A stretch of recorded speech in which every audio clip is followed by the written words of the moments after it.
Hi all, welcome to book howls. നമുക്ക് Sigmund ഫ്രോയിഡിൻ്റെ the conscious and the unconscious, the ego and the ego and the super ego എന്നൊരു essay discuss ചെയ്യാം. Sigmund Freud ആരാ? The father of modern psychology ആണ്. അതിൽ നമുക്ക് എന്താണ് conscious എന്നും അതുപോലെ തന്നെ എന്താണ് അൺകോൺഷ്യസ് മൈൻഡ് എന്നും പഠിക്കാം. കോൺഷ്യസ് എന്ന് വെച്ചാൽ എന്താണ്? ബോധ മനസ്സ്. നമ്മളിപ്പം ബോധത്തോടെ ചിന്തിക്കില്ലേ, നമ്മളെ ബ്രെയിൻ ബോധത്തോടെ ചിന്തിക്കുന്ന അതാണ് നമ്മളിപ്പം ചിന്തിക്കുന്ന ടൈമാണ് കോൺഷ്യസ്, ഇപ്പം പ്രസൻറ്റ്. പക്ഷെ അൺകോൺഷ്യസ് എന്ന് വെച്ചാൽ നമുക്കറിയാത്ത ഒരു ഏരിയ ആണ്, നമ്മുടെ മനസ്സിൻ്റെ ഡാർക്ക് സൈഡ് എന്ന് വേണമെങ്കിൽ പറയാം കേട്ടോ. അപ്പോൾ അവിടെ ഒരുപാട് അറകളുണ്ട്. അപ്പോൾ നമ്മുടെ ലൈഫിൽ അല്ലെങ്കിൽ നമ്മുടെ പാസ്റ്റിൽ കുറേ നമ്മൾ അനുഭവിച്ച കുറേ എക്സ്പീരിയൻസ് ഉണ്ടായിരിക്കാം. ഈ എക്സ്പീരിയൻസിനെയൊക്കെ റിപ്രസ് ചെയ്ത് വെക്കുന്ന ഒരു സ്ഥലമാണ് നമ്മുടെ അൺകോൺഷ്യസ് മൈൻഡ് എന്ന് പറയുന്നത്. നമുക്കതിനകത്ത് കൺട്രോൾ ഇല്ല.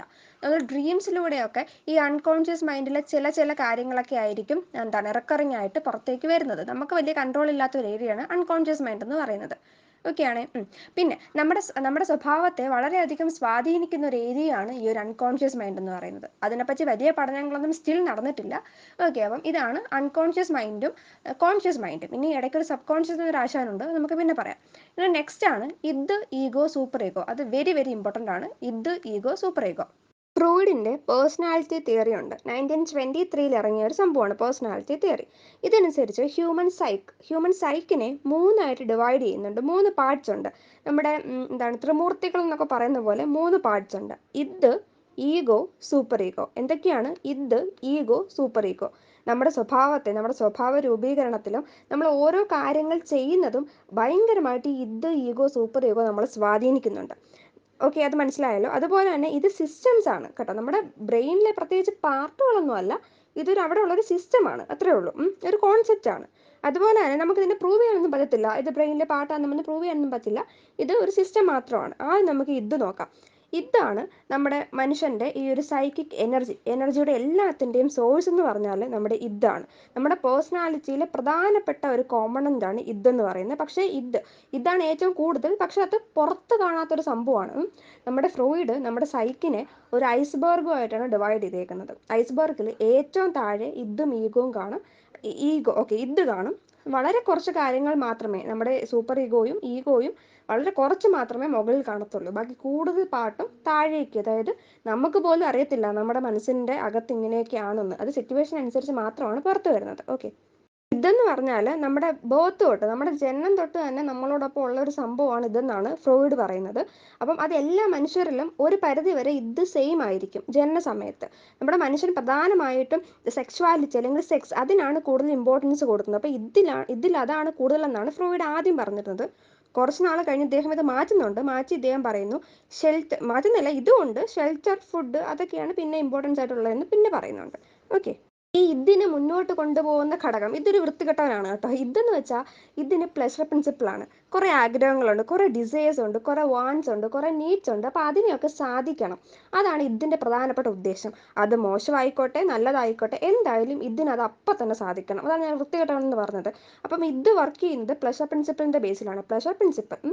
അപ്പോൾ ഇതിങ്ങനെ തോന്നിയ ദിവസമൊക്കെ കാണിക്കുമ്പം ഇതിനിങ്ങനെ പിടിച്ചു നിർത്തുന്ന ആൾക്കാരാണ് ഈഗോയും സൂപ്പർ ഈഗോയും. അല്ലെങ്കിൽ ഇത് ഇവിടെ കിടന്നങ്ങ് അഴിഞ്ഞാടിയാനെ കേട്ടോ. അപ്പം അതിനെ ഒന്ന് കൺട്രോൾ ചെയ്യാനുള്ള സംഭവങ്ങളാണ് നമ്മുടെ ഈഗോയും സൂപ്പർ ഈഗോയും. അത് നമുക്ക് അങ്ങോട്ട് പറയാം. ഇപ്പം ഇതിൻ്റെ മോശം സ്വഭാവം, ഇതിൻ്റെ വൃത്തികെട്ട സ്വഭാവം കാണിക്കാനാണെങ്കിൽ നമ്മൾക്കിപ്പം എവിടെയെങ്കിലും പോയി, നമുക്ക് ഭയങ്കര വിശക്കുന്നത്, പക്ഷെ നമ്മുടെ കയ്യിൽ പേഴ്സ് ഇല്ല, വാലറ്റ് ഒന്നും ഇല്ല, സോ കയ്യിൽ പൈസ ഇല്ല. അപ്പോഴത്തേക്ക് നമ്മുടെ ഇത് നമ്മളോട് പറയും, ഇതാ ഒരു കടയുണ്ട്, പോയി കുത്തിപ്പൊളിച്ച് കുറേ പൈസ എടുക്കുക, എന്നിട്ട് പോയി തിന്ന്. അങ്ങനെയായിരിക്കും നമ്മുടെ ഇത് നമ്മളോട് പറയുന്നത്. പക്ഷെ ആൾക്കാരെ കയ്യിൽ നിന്ന് അടി കിട്ടുകയും അപ്പോൾ നമ്മുടെ ഈഗോവും സൂപ്പർ ഈഗോവും പറയും, വേണ്ട, അങ്ങനെ ചെയ്യരുതെന്ന് പറഞ്ഞ് കൺട്രോൾ ചെയ്യുന്ന ആൾക്കാരാണ് നമ്മുടെ ഈഗോയും സൂപ്പർ ഈഗോയും. അപ്പം നമുക്ക് ആരെ പറ്റി പഠിക്കാം. According to Freud, the ego develops from the id and ensures that the impulses of the id can be expressed in a manner acceptable in the real world. അതായത് ഈ ഇതിൽ നിന്നും ഉദിക്കുന്ന ഒരു സംഭവമാണ് ഈഗോ എന്ന് പറയുന്നത്. പക്ഷേ ഇത് ഒരു തോന്നിയവസ്ഥയാണെന്ന് ഞാൻ പറഞ്ഞില്ലേ. അപ്പോൾ ഇത് പറയുന്ന ഈ കാര്യങ്ങളെല്ലാം ഇത് നമ്മുടെ വേൾഡിന് പറ്റിയ സാധനങ്ങളല്ല. വേൾഡിന് അക്സെപ്റ്റബിൾ ആയിട്ട് മാറ്റുന്ന ഒരു സംഭവമാണ് നമ്മുടെ ഈഗോ എന്ന് പറയുന്നത്. The ego is the personality component responsible for the dealing with reality. നമ്മളിപ്പോൾ ഒരാളുടെ പെരുമാറുന്നത് ഈഗോയാണ് അതിനെ ഡിറ്റർമിൻ ചെയ്യുന്നത്. ഈഗോ പറയുന്ന അനുസരിച്ചിട്ടാണ് നമ്മളെല്ലാം ചെയ്യുന്നത്. നേരത്തെ കട കുത്തിപ്പൊളിക്കാൻ ഇത് പറഞ്ഞപ്പം അങ്ങനെ ചെയ്ത് നല്ല അടി കിട്ടുമെന്ന് പറഞ്ഞത് ഈഗോയാണ്. സോ നമ്മൾ റിയാലിറ്റിയിൽ ജീവിക്കുന്നത് ഈഗോ പറയുന്ന പോലെയാണ്. ഇനി സൂപ്പർ ഈഗോ ആണ് കൂട്ടത്തിലെ ഹീറോ എന്ന് പറയുന്നത്. കൂട്ടത്തിലെ വില്ലൻ ഇതാണ്, ഹീറോ ആരാണ്? സൂപ്പർ ഈഗോ ആണ്.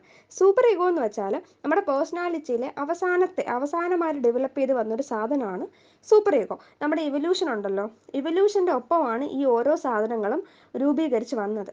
നമ്മൾ ആദ്യം മനുഷ്യ പരിണാമത്തിൻ്റെ തുടക്കത്തിൽ ഇത് മാത്രമേ ഉള്ളായിരുന്നു. പിന്നീട് ഈഗോ വന്നു. പിന്നെ നമ്മൾ കുറച്ച് ഭയങ്കര സിവിലിസ്ഡ് ഒക്കെ ആയപ്പോഴത്തേക്കും നമ്മുടെ ഉള്ളിലേക്ക് സൂപ്പർ ഈഗോ വന്നു. അപ്പോൾ നമുക്ക് സൂപ്പർ ഈഗോ നോക്കാം. According to Freud, the superego begins to emerge at around fifth age. Okay, the superego holds the internalized moral standards and the ideals we acquire from our parents and society. അതായത് നമ്മളൊരു 5-6 വയസ്സൊക്കെ ആകുമ്പോഴല്ലേ നമുക്ക് ഈ ഒരു നമ്മുടെ ചുറ്റുപാടിനെ പറ്റി മനസ്സിലാക്കുന്നത്. അങ്ങനെ മനസ്സിലാക്കി നമ്മുടെ മനസ്സിൽ നമ്മൾ കുറേ മോറൽ സ്റ്റാൻഡേർഡ്സ് ഉണ്ടാക്കി വെക്കും. അങ്ങനെ ചെയ്യരുത്, ഇങ്ങനെ ചെയ്യരുത്, അങ്ങനെ ഒരു മോറൽ ഒരു ടേം അല്ലെങ്കിൽ മോറൽ സൈഡ്, നമ്മുടെ മനസ്സിൻ്റെ മോറൽ സൈഡാണ് സൂപ്പർ ഈഗോ എന്ന് പറയുന്നത്. എൻ്റെ ഒരു ഫ്രണ്ട് ഉണ്ട്, നമുക്ക് എപ്പോഴും നമ്മൾ പറയും അതൊരു സൂപ്പർ ഈഗോ പേഴ്സൺ ആണെന്ന്. കാരണം കംപ്ലീറ്റ്ലി മോറൽ സ്റ്റാൻഡേർഡ്സിൽ മാത്രം ജീവിക്കുന്ന ഒരു വ്യക്തിയാണ്. അപ്പം നമ്മൾ സൂപ്പർ ഈഗോ മാൻ എന്ന് പറയും. അപ്പോൾ നമ്മുടെ മോറൽ സൈഡിനെയാണ് നമ്മൾ സൂപ്പർ ഈഗോ എന്ന് പറയുന്നത്. നമ്മുടെ സൊസൈറ്റിക്കും എങ്ങനെയാണ് വേണ്ടത് ആ ഒരു സംഭവമാണ് സൂപ്പർ ഈഗോ. ഭയങ്കര മോറൽ സ്റ്റാൻഡേർഡ്സ് ആയിരിക്കും. The super ego provides guide lines for making judgements. അപ്പം നമ്മൾ എന്ത് കാര്യങ്ങൾ ചെയ്യുന്നെങ്കിലും ഒരു കാര്യം ചെയ്യുന്നത് ഈഗോ പറയുന്ന പോലെയാണ് കേട്ടോ.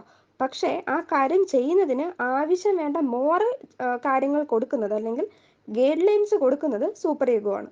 അപ്പോൾ നമ്മുടെ ഇത് ഓരോരോ കാര്യങ്ങൾ പറയും. ഇപ്പോൾ പോയി കട കുത്തിപ്പൊളിക്കുക നമ്മളോട് പറഞ്ഞു. അപ്പം ഈഗോ എന്ത് ചെയ്യും? ഈഗോ പറയുന്ന പോലെ കേൾക്കണോ, എന്താണ് ഇപ്പോൾ ചെയ്യേണ്ടത്? സൂപ്പർ ഈഗോയോട് ചോദിക്കാം.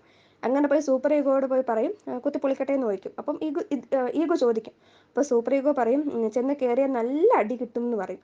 അപ്പം ഇതിന് ഈഗോയ്ക്ക് മനസ്സിലായി ഇത് പറയുന്ന പോലെ ചെന്ന് അടി കിട്ടും, സോ അത് ചെയ്യരുത്. അപ്പോൾ നമ്മുടെ ഈഗോ സൂപ്പർ ഈഗോ പറയുന്ന പോലെയാണ് ചെയ്യുന്നത്. മനസ്സിലായോ?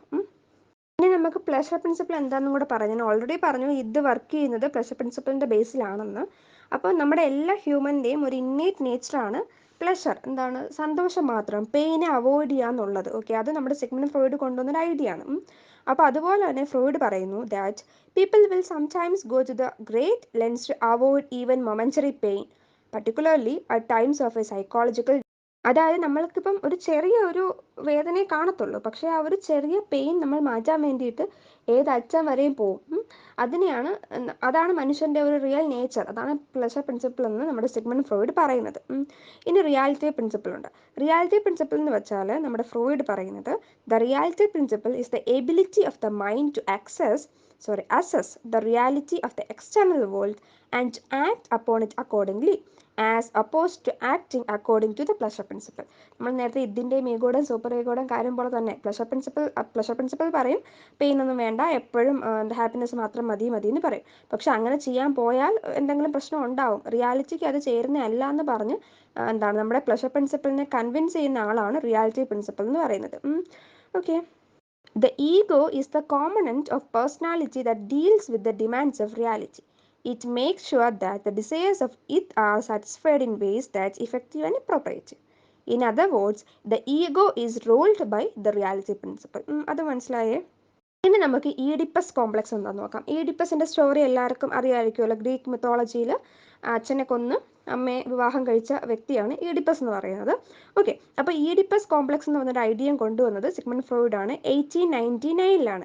അതായത് ഈ ഒരു കുട്ടികൾക്ക് പാരൻസ്, അതായത് ഓപ്പോസിറ്റ് സെക്സിലുള്ള പാരൻസിനോട് ഒരു വല്ലാത്ത ഒരു ഇൻറ്റിമസി തോന്നും, അല്ലെങ്കിൽ ഒരു പൊസസീവ് ഫിക്സേഷൻ ഫീൽ ചെയ്യും. അതിനെയാണ് നമ്മൾ അതായത് ഇപ്പം ആൺകുട്ടികൾക്കാണെങ്കിൽ അമ്മയോട്, അതാണ് ഈഡിപ്പസ് കോംപ്ലക്സ്. പെൺകുട്ടികൾക്കാണെങ്കിൽ അച്ഛനോട്, അതിനെ നമ്മൾ ഇലക്ട്ര കോംപ്ലക്സ് എന്നാണ് പറയുന്നത്. ഇലക്ട്ര കോംപ്ലക്സ് ഒരു സിനിമയുണ്ട് നയൻതാരയുടെ, രക്ഷയില്ല, അടിപൊളി പടം. പക്ഷേ അവാർഡ് സിനിമയിൽ നിന്നും സൈക്കോ പടം എന്നൊക്കെ ആൾക്കാർ പറയാറുണ്ട്. ഇലക്ട്ര എന്ന് പറഞ്ഞിട്ട് നല്ലൊരു പടമാണ്. കുറച്ച് വട്ടെടുക്കും സിനിമ. അപ്പോൾ അതിനകത്ത് ഇലക്ട്ര കോംപ്ലക്സിനെ പറ്റിയിട്ടാണ് സംസാരിക്കുന്നത്. ഈഡിപ്പസ് കോംപ്ലക്സും ഇലക്ട്ര കോംപ്ലക്സും എന്താണെന്ന് മനസ്സിലായല്ലോ. The male child usually becomes jealous of his father because he sees him as an object of his mother's affection and thinks about getting rid of his father and replacing him as his mother's companion.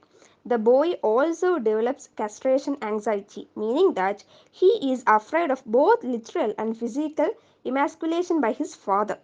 Although the Oedipus complex can apply to both males and females, it is mostly used to refer to males. Okay, അത് മനസ്സിലായല്ലോ. അതായത് ആൺകുട്ടികളോട് ആ ഒരു പ്രായത്തിൽ അച്ഛനോ ഒരു കുഞ്ഞു പ്രായത്തിലൊക്കെ അച്ഛനോട് ഭയങ്കര ദേഷ്യമായിരിക്കും. ബിക്കോസ് എന്താണ്, അമ്മയെ തട്ടിയെടുത്തുകൊണ്ട് പോകുന്നു, ആ ഒരു ഫീൽ ആയിരിക്കും. അപ്പോൾ ഇത് കൂടുതലായിട്ടും കാണുന്നത് ആൺകുട്ടികളിലാണെന്നാണ് പറയുന്നത്. ഓക്കെ, അത് മനസ്സിലായല്ലോ. ഇനി നമുക്ക് എന്താണ് പെനിസ് എൻവി എന്ന് നോക്കാം. പെനിസ് എൻവി.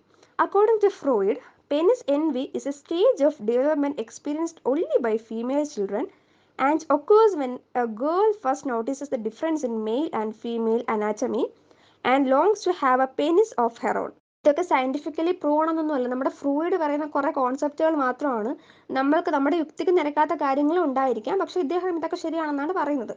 ഇനിയും അത് മാറ്റേണ്ടിയിരിക്കുന്ന മീൻസ് ഇനി വേറെ ആരെങ്കിലും വന്നത് മാറ്റുവാണെങ്കിൽ ഓക്കെ, അത് മാറിയിരിക്കും. പെനിസ് എൻവി എന്ന് പറഞ്ഞാൽ ഇത് പെൺകുട്ടികൾക്ക് ഉണ്ടാവുന്നതാണ്. അതായത് കുട്ടികൾ ഒരു കുറച്ച് പ്രായമൊക്കെ ഒരു 7th 8th ഒക്കെ ആകുമ്പോഴത്തേക്കും അവർക്ക് അവരുടെ സെക്സ് ഓർഗൻസിനെ പറ്റി ഒരു ഐഡിയ ഉണ്ടാവും. അവർക്ക് മനസ്സിലായി തുടങ്ങും അവരെന്താ ഡിഫറെൻ്റ് ആണ്, രണ്ട് ജെൻഡറും ഡിഫറെൻ്റ് ആണ്, അവർക്ക് മനസ്സിലായി തുടങ്ങും. അപ്പോഴവർക്ക് ബോയ്സിനോടുള്ളൊരു എൻവി തോന്നും. അതായത് ഈ കുട്ടികൾക്ക് പെനിസ് ഇല്ലാത്തത് കൊണ്ട് ബോയ്സിനോടൊരു അസൂയ തോന്നും പെൺകുട്ടികൾക്ക്. പക്ഷേ എനിക്കറിയില്ല അതൊക്കെ ഉള്ളതാണോ എന്ന്. ഫ്രോയിഡ് അങ്ങനെ പറയുന്നു, സോ നമുക്കത് അങ്ങനെ എഴുതി വെക്കേണ്ടി വരും. സോ ഇതാണ് പെനിസ് എൻവി എന്ന് പറയുന്നത്. ഇനി നമുക്ക് എന്താണ് ഫ്രോയിഡിയൻ സ്ലിപ്സ് എന്ന് നോക്കാം. അതായത് ഫ്രോയിഡിയൻ സ്ലിപ്സ് എന്ന് വെച്ചാൽ are named after the creator famous psychoanalyst Sigmund Freud.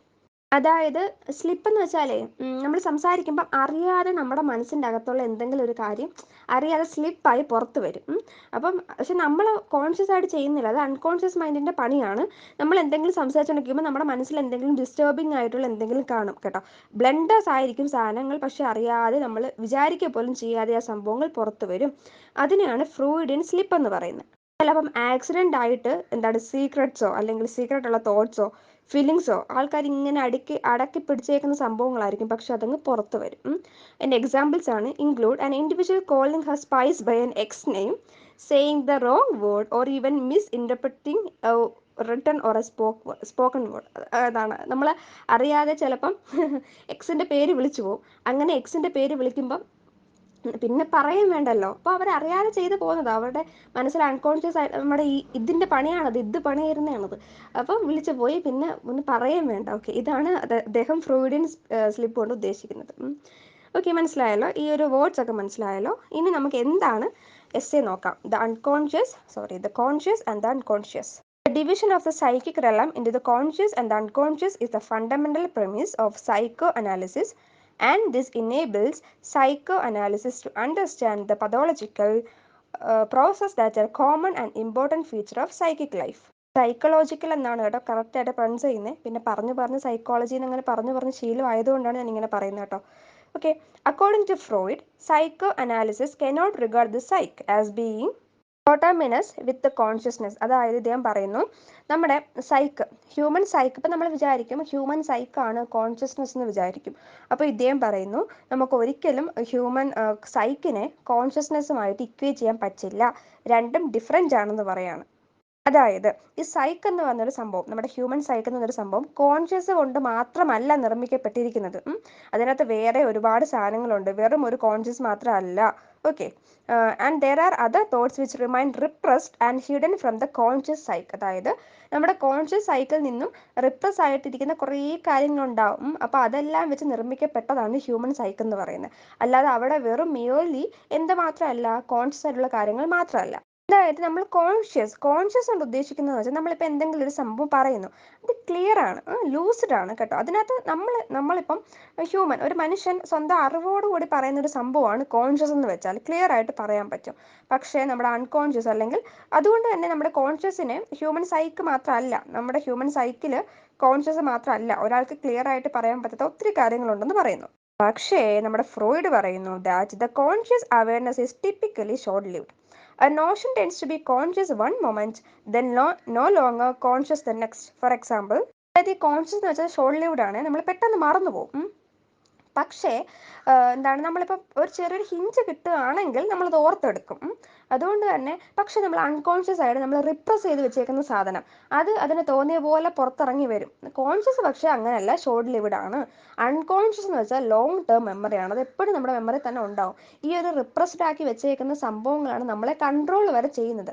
ചിലപ്പോൾ നമുക്ക് കുഞ്ഞിലെ ഉണ്ടായ ഒരു സംഭവമായിരിക്കും, അപ്പോൾ കുഞ്ഞിലെ നമുക്ക് അതിനോട് ഭയങ്കര ഒരു പേടി ഉണ്ടായി. സോ അപ്പം നമുക്ക് എനിക്ക് പെട്ടെന്നൊന്നും ഓർമ്മ കിട്ടുന്നില്ല എന്താണ് സംഭവം എന്ന്. പക്ഷെ നമുക്കത് ഓർമ്മ കിട്ടത്തില്ല, നമ്മുടെ അൺകോൺഷ്യസ് മൈൻഡിൽ അത് റിപ്രസ് ചെയ്ത് വെച്ചിട്ടുണ്ടായിരിക്കും കേട്ടോ. അതുകൊണ്ട് തന്നെ ചില കുട്ടികൾക്ക് കുഞ്ഞിലെങ്ങാനും വെള്ളത്തിൽ വീണ് പോയതുകൊണ്ട് പിന്നെ വെള്ളത്തിൽ ചാടാൻ ഭയങ്കര പേടിയായിരിക്കും. കോൺഷ്യസ് ആയിട്ട് അവർ വിചാരിക്കും ഓക്കെ നീന്തണം എന്നൊക്കെ കരുതും, പക്ഷെ അവരുടെ അൺകോൺഷ്യസ് മൈൻഡ് അവർ ഒരിക്കലും സമ്മതിക്കത്തില്ല. കാരണം അന്നുണ്ടായ ആ ഒരു നെഗറ്റീവ് മൊമെൻറ്റ് ആയതുകൊണ്ടാണ് അവർക്ക് സമ്മതിക്കാത്തത്.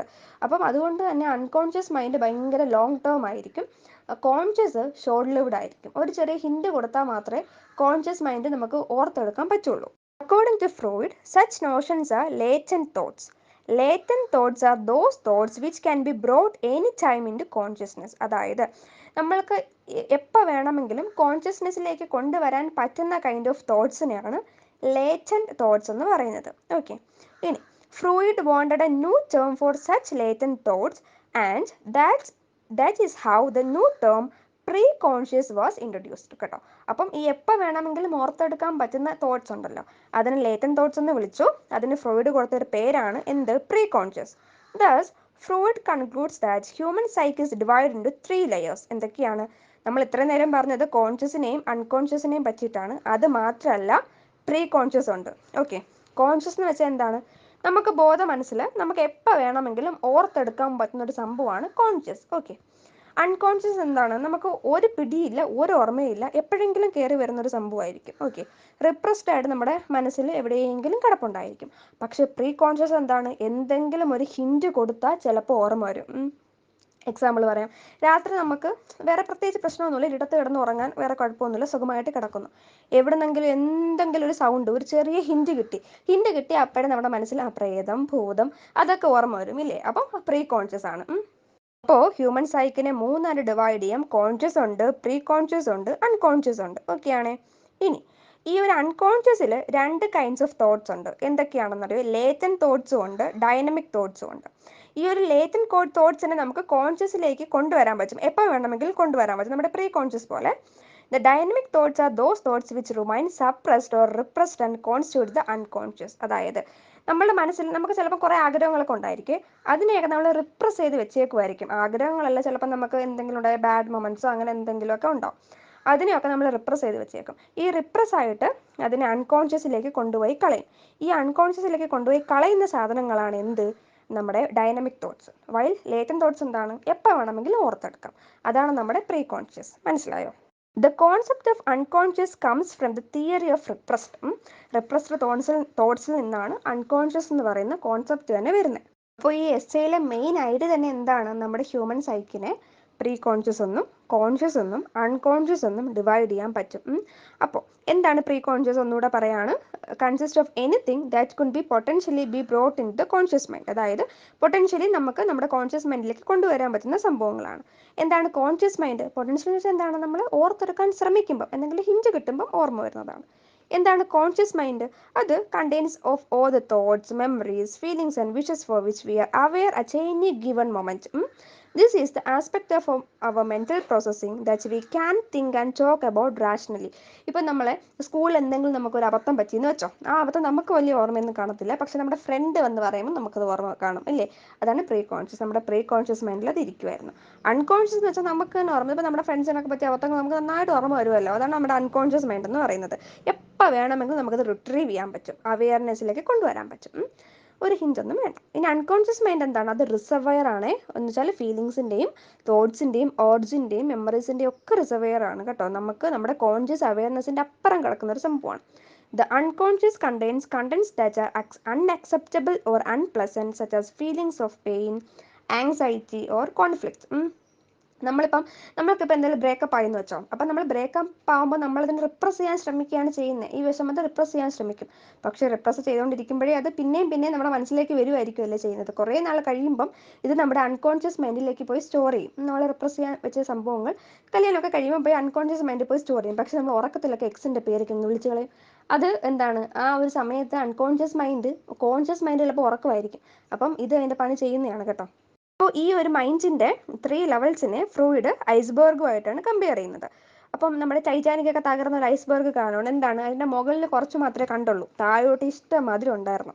അതുപോലെയാണ് ഹ്യൂമൻ മൈൻഡ്. നമ്മൾ കാണുന്ന ഒരാൾ, അല്ലെങ്കിൽ നമ്മൾ അയാളുടെ സ്വഭാവം നമ്മൾ മനസ്സിലാക്കിയതുപോലെ ഒന്നും ആയിരിക്കത്തില്ല അയാളുടെ ഉള്ളിൽ വേറെ എന്തെങ്കിലുമൊക്കെ ഉണ്ടായിരിക്കും. ഓക്കെ, അതായത് അപ്പം ആരെയും വിശ്വസിക്കാൻ പോലും പറ്റൂല. The top of the iceberg that you see above the water represent the conscious mind. The part of the iceberg that is submerged below the water but still visible is pre-conscious. അതുപോലെ the bulk of the iceberg that lies unseen beneath the waterline represents the unconscious mind, often also referred to simply as the unconscious. മനസ്സിലായല്ലോ? നമുക്ക് കാണാൻ പറ്റുന്നത് എന്താണ്, conscious ആണ്, പക്ഷേ വെള്ളത്തിനടിയിലാണ്, പക്ഷേ ചെറുതായിട്ട് കാണാം. അതെന്താണ്, പ്രീ കോൺഷ്യസ് ആണ്, ഒട്ടും കാണാനൊക്കത്തില്ല, വലിയൊരു പാളിയായിരിക്കും. അതാണ് അൺകോൺഷ്യസ് മൈൻഡ്. ഓക്കെയാണേ. ഇനി ഈ ഒരു അൺകോൺഷ്യസ് മൈൻഡ് ഇപ്പം ഈ ഞാൻ പറയുന്ന എനിക്ക് പോലും എൻ്റെ അൺകോൺഷ്യസ് മൈൻഡിനെ പറ്റി വലിയ ധാരണയൊന്നും കാണത്തില്ല, അവിടെ എന്താണെന്ന് പോലും എനിക്ക് അറിയത്തില്ല. അപ്പം എൻ്റെ അൺകോൺഷ്യസ് മൈൻഡിൽ എന്തൊക്കെയാണ് ഉള്ളത്, അതിൻ്റെ എഫക്റ്റ് എന്തൊക്കെയാണ് നമ്മുടെ സ്വഭാവത്തിൽ വരുന്നതെന്ന് നോക്കാം. Okay, each continues to have an influence on the person's behaviour. എങ്ങനെയൊക്കെ നോക്കാം. നെഗറ്റീവ് തോട്ട്സ് വരും. ഇപ്പം നമുക്ക് എന്തെങ്കിലും ഒരു ചെറിയ വിഷമമായിരിക്കും, പക്ഷേ നമ്മുടെ അൺകോൺഷ്യസ് മൈൻഡ് അതിനെ എടാ ഇങ്ങനെ ചെയ്യടാ, അങ്ങനെ ചെയ്യടാ, പോയി തൂങ്ങിച്ചാവടാ, പോയി സൂയിസൈഡ് ചെയ്യടാ, അങ്ങനെയൊക്കെ പറഞ്ഞ് നമ്മൾ നശിപ്പിച്ച് കളയും. അങ്ങനെ സോറി, അത് കുറച്ച് ഇതായിപ്പോയി, കുറച്ച് കൂടിപ്പോയി പറഞ്ഞത്. അപ്പം നെഗറ്റീവ് തോട്ട്സിൻ്റെ ഒരു കൂമ്പാരമാണ് നമ്മുടെ അൺകോൺഷ്യസ് മൈൻഡ് എന്ന് പറയുന്നത്. Next, self defeating thoughts and behaviours. ഇപ്പം നമ്മുടെ കുഞ്ഞുകാലത്ത് നമുക്ക് എന്തെങ്കിലും ഒരു കൊച്ചിലേക്ക് ആയിരിക്കും മോശം അനുഭവം, അല്ലെങ്കിൽ ക്ലാസ്സിൽ ടീച്ചർ വല്ല പൊട്ടാന്നൊക്കെ വിളിച്ചു കാണും, പക്ഷെ നമുക്കത് ഭയങ്കരമായിട്ട് ഫീലായിട്ട് നമ്മുടെ റിപ്രസ്ഡ് മൈൻഡ്സിൽ എവിടെയെങ്കിലും കിടപ്പുണ്ട്. അപ്പം നമുക്ക് എന്തെങ്കിലും ഒരു പരാജയം വരുമ്പോൾ ഈ അൺകോൺഷ്യസ് മൈൻഡ് സടകുടഞ്ഞ് എണീക്കും. എന്നിട്ട് പറയും, നീ പണ്ടേ പൊട്ടനാടാ, പണ്ടേ നിന്നോട് ഇങ്ങനെയൊക്കെ പറഞ്ഞില്ലേ ടീച്ചേഴ്സ് എന്നൊക്കെ പറഞ്ഞ് നമ്മളെ അങ്ങ് തകർത്ത് കളയും. ഓക്കെ, ഇനി ഫീലിങ്സ് ഓഫ് ആങ്കർ, പിന്നെ കമ്പൾസീവ് ബിഹേവിയേഴ്സ് ഉണ്ട്, പിന്നെ ചൈൽഡ്ഹുഡ് ബിഹേവിയർ പ്രോബ്ലംസ് ഉണ്ട്, പിന്നെ ഇന്റർപേഴ്സണൽ റിലേഷൻഷിപ്സിലുള്ള ബുദ്ധിമുട്ടുണ്ട്, അതുപോലെ ഡിസ്ട്രെസ്സിങ് പാറ്റേൺസ് ഇൻ റൊമാൻറ്റിക് റിലേഷൻഷിപ്സ് ഉണ്ട്, പിന്നെ ആറ്റിറ്റ്യൂഡ്സ് അബൌട്ട് അതേഴ്സ് ഉണ്ട്, അൺഹെൽത്തി ഹാബിറ്റ്സ് ഉണ്ട്, ഡിസ്ട്രെസ്സിങ് ഡ്രീംസ് നമ്മുടെ അൺകോൺഷ്യസ് മൈൻഡിൻ്റെ രൂപാന്തരമാണ് ഡ്രീംസ് എന്ന് പറഞ്ഞാൽ. കാരണം നമ്മുടെ കുഞ്ഞിലെ നമ്മൾക്കിപ്പോൾ ചെറിയ ഒരു സെക്ഷൽ ഓറിയൻറ്റേഷനൊക്കെ കുട്ടികളിൽ ഉണ്ടായ ടൈമുണ്ട്. ഇപ്പം നമുക്ക് സിക്സ്ത്തിലെന്ന് വെച്ചാൽ ക്ലാസ്സിലല്ല, വയസ്സ് 6-5 വയസ്സിലൊക്കെ ആകുമ്പോഴത്തേക്ക് 4 വയസ്സ് തൊട്ട് തന്നെ കുട്ടികൾക്ക് അത് ബോധം വന്ന് തുടങ്ങും. അപ്പോൾ ആ ടൈമിൽ ഈ കുട്ടികൾക്ക് ഭയങ്കര നാണമായിരിക്കും. എന്നുവെച്ചാൽ മനസ്സിലായി തുടങ്ങുന്ന സമയത്ത് ഒരു 10 വയസ്സിനകത്തൊക്കെ ഭയങ്കര നാണമായിരിക്കും. പക്ഷേ വീട്ടുകാർക്കത് വലിയ ബാധകമല്ല, കാരണം കൊച്ചല്ലേ. 10 വയസ്സൊന്നുമില്ല, ഒരു 5 വയസ്സ് വരെ, 5-6 വയസ്സ് വരെ. അപ്പോഴത്തേക്കും പക്ഷേ കുട്ടികൾക്കത് ഭയങ്കര നാണമായിരിക്കും. അപ്പോൾ അവരുടെ മനസ്സിൽ അവരിങ്ങനെ തുണിയില്ലാതെ നടക്കുമ്പോഴൊക്കെ അവർക്ക് വല്ലാത്തൊരു ഫീലിംഗ് ആയിരിക്കും. അത് അവരുടെ മനസ്സിൽ തന്നെ കാണും. അതാണ് നമ്മൾ സ്വപ്നത്തിൽ ക്ലാസ് റൂമിലൊക്കെ ഡ്രസ്സില്ലാതെ പോകുന്നതൊക്കെ സ്വപ്നം കാണത്തില്ലേ, സ്ഥിരം ആൾക്കാരെല്ലാം കോമൺ സ്വപ്നമായിരിക്കും കാണുന്നത്. എല്ലാവരും കാണുന്നൊരു സ്വപ്നം അത്. കാരണം അത് നമ്മൾ അന്ന് നമ്മുടെ റിപ്രസ്ഡ് ആയിട്ടുള്ള തോട്ട്സിൻ്റെ ഫലമാണ് ഈ തുണിയില്ലാത്ത സ്വപ്നങ്ങൾ എന്നൊക്കെ പറയുന്നത്. ഓക്കെ, ഇനി first impression of other people. ഇപ്പം നമുക്ക് എന്തെങ്കിലും ബ്രേക്കപ്പ് ഒക്കെ കിട്ടിയിരിക്കുന്ന ടൈമാണ്, അല്ലെങ്കിൽ ആരെങ്കിലും നമുക്ക് എന്തെങ്കിലും നല്ല കട്ടപ്പണി എന്നിരിക്കുന്ന ടൈമാണ്. പിന്നെ നമുക്ക് ആൾക്കാരെ നമ്മൾ കാണുമ്പോൾ ഇത് വെച്ചിട്ടായിരിക്കും ജഡ്ജ് ചെയ്യാൻ പോകുന്നത്. എല്ലാവരും ഒന്നുമല്ല, പക്ഷേ അത് അൺകോൺഷ്യസ് മൈൻഡിൻ്റെ പണിയാണ്. പേടിയായിരിക്കും. ചൂടുവെള്ളത്തിൽ വീണ പൂച്ച പച്ചവെള്ളം കണ്ടാലും പേടിക്കും എന്ന് പറയുന്ന പോലെ തന്നെയാണ്.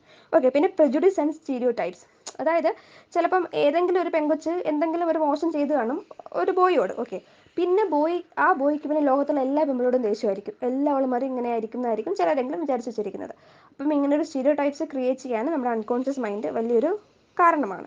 ഓക്കെ, അപ്പോൾ നമ്മുടെ ഫ്രോയിഡ് പറയുന്നു, according to Freud, thoughts and emotions outside of awareness continue to exert and influence on our behaviours even though we are unaware of those underlying influence. നമുക്ക് അറിയില്ല നമ്മൾ ഇതൊക്കെയാണ് നമ്മളെ കൺട്രോൾ ചെയ്യുന്നതെന്നും ഗൈഡ് ചെയ്യുന്നതെന്നും നമുക്കറിയില്ല, പക്ഷെ നമ്മളുടെ മുകളിൽ നല്ലൊരു സ്വാധീനം അവർക്കുണ്ട്.